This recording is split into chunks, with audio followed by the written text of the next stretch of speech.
Assalomu alaykum do'stlar. Biz ustaxonamizda nima xizmatlar ko'rsatadi? Kichkinaginacha obzor qilib beramiz. Bo'lmasam boshladik.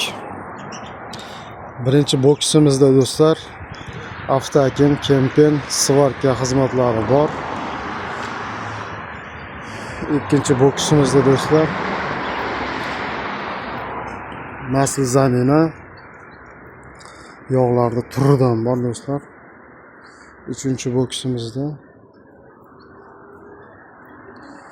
motor ходовой elektrik qismlari ham bor do'stlar. Uchinchi boksimizda do'stlar balansirovka yutqazsa bor.